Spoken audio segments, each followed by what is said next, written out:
Hello everyone, welcome back to the channel. आज हम पढ़ने वाले हैं मुगल एम्पायर के 20 एडवांस्ड एमसीक्यूज़ जो आपकी competitive exams preparation TGT, PGT, UPSC, SSC और सभी स्टेट एग्ज़ाम्स के लिए बेहद हेल्पफुल साबित होंगे।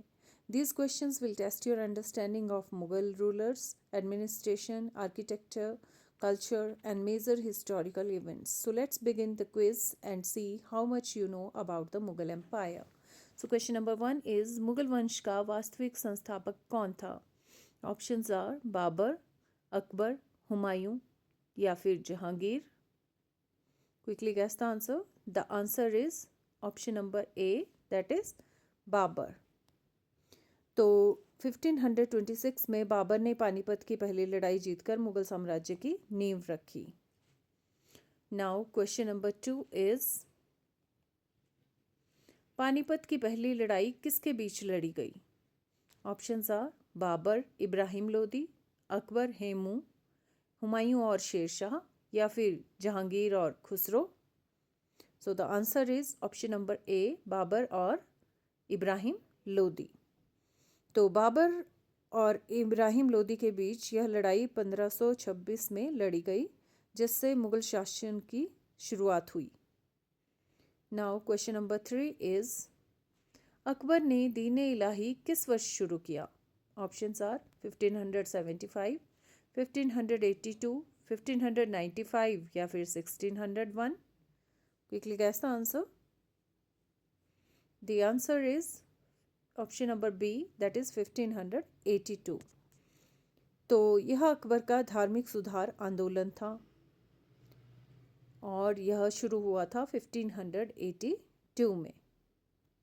क्वेश्चन नंबर 4 इज अकबर की भूमि राजस्व व्यवस्था किसने बनाई? ऑप्शंस आर टोडरमल, अबुल फजल, फैजी या फिर Mansingh. Quickly guess the answer guys. The answer is option number A, that is Todarmal. तो इसे टोडरमल बंदोबस्त या जब्ती प्रणाली कहा जाता है। So the answer is option number A, that is Todarmal. Question number 5 is Akbarnama और आईन अकबरी के लेखक कौन थे? ऑप्शंस आर बदायूनी, अबुल फजल, फैजी या फिर Irfan Habib. This is very important question guys. The answer is option number B, that is Abul Fazal. तो अबुल फजल अकबर के नवरत्नों में से एक थे और उन्होंने ही अकबरनामा और आईन अकबरी लिखे।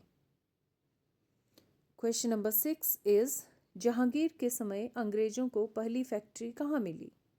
सूरत में, मद्रास में, बम्बई में या फिर कलकत्ता में? आई नो सबको लग रहा होगा बम्बई होगा, but the right answer is option number A, Surat. तो 1613 में ईस्ट इंडिया कंपनी को सूरत में व्यापार करने की अनुमति मिली। तो पहली जो फैक्ट्री थी गाइस वो सूरत में मिली थी।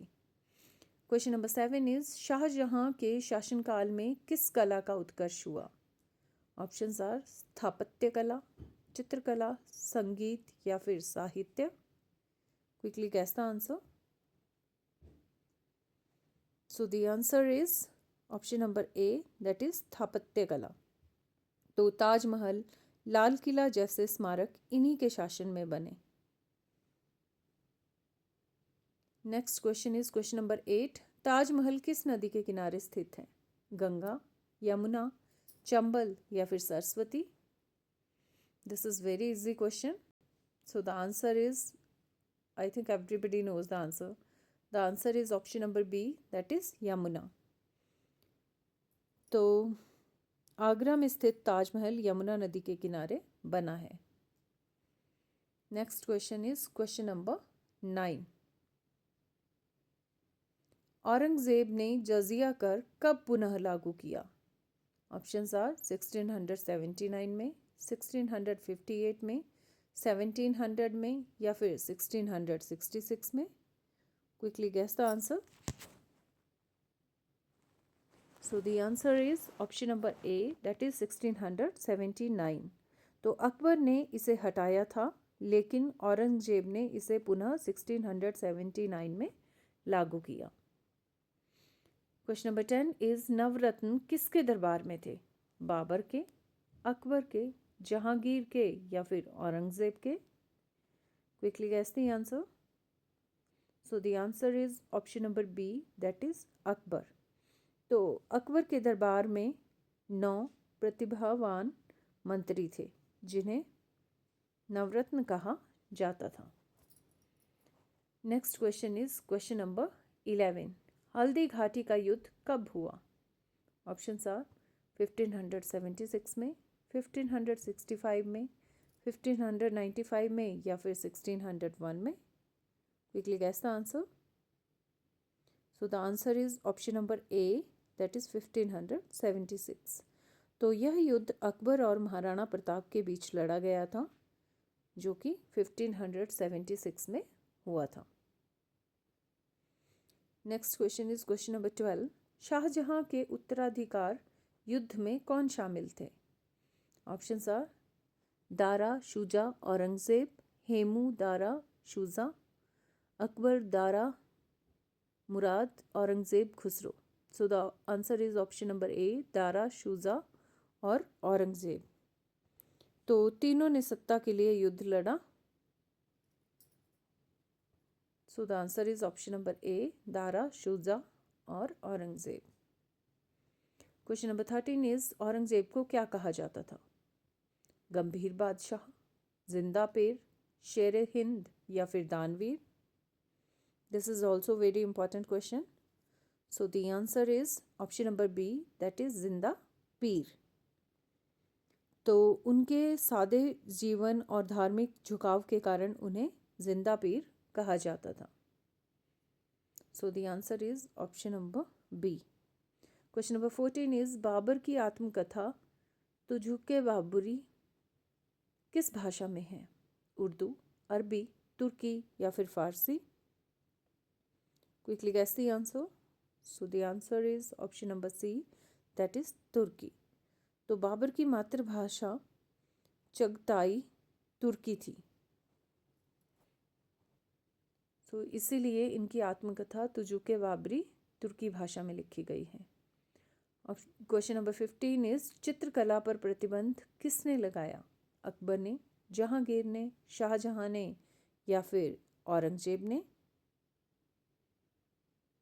Quickly guess the answer. The answer is option number D, Aurangzeb. तो औरंगजेब ने कई कलाओं पर प्रतिबंध लगाया था, तो उन्होंने ही चित्रकला पर भी प्रतिबंध लगाया। क्वेश्चन नंबर 16 इज नालंदा विश्वविद्यालय किसके समय पर अपनी ऊंचाई पर था? समुद्रगुप्त, हर्षवर्धन, अशोक या फिर Chandragupta? Quickly guess the answer. So the answer is option number B, that is Harshavardhana. तो हर्षवर्धन के समय नालंदा अंतर्राष्ट्रीय शिक्षा केंद्र बन गया। क्वेश्चन नंबर 17 इज सबसे पहले सिक्के किस धातु के बने थे? तांबा, चांदी, सोना, लोहा? Quickly guess the answer. So the answer is option number B, that is चांदी। तो पंचमार्क कॉइन मुख्यतः चांदी के होते थे। So we have discussed about it in our previous videos also. Question number 18 is Ramcharitmanas किस प्रकार का स्रोत है? धार्मिक साहित्य, विदेशी वृत्तांत, सिक्के या फिर अभिलेख? सो the answer is option number A, that is धार्मिक साहित्य। तो रामचरितमानस तुलसीदास द्वारा रचित एक धार्मिक ग्रंथ है। Next question is question number 19। अभिलेख किस पर खुदे होते थे? कपड़ा, लकड़ी, पत्थर और धातु या फिर मिट्टी? Quickly guess the answer. So the answer is option number C, पत्थर और धातु। तो अधिकांश अभिलेख शिलाओं, स्तंभों और ताम्रपत्रों पर मिलते हैं। तो ये इसीलिए पत्थर और धातु पर लिखे जाते थे ताकि इनको लॉन्ग टाइम तक प्रिजर्व रखा जा सके। Last question is question number 20। सिक्कों से कौन सी कला का अध्ययन होता है? चित्रकला, स्थापत्य कला, मुद्रा शिल्प कला या फिर मूर्ति कला? So the answer is obviously option number C, that is मुद्रा शिल्प कला। तो सिक्कों के अध्ययन से शासकों की अर्थव्यवस्था और कला का ज्ञान मिलता है। So the answer is option number C, मुद्रा शिल्प कला। So thank you guys for listening to me. Please like my video, subscribe my channel and share this video with your friends.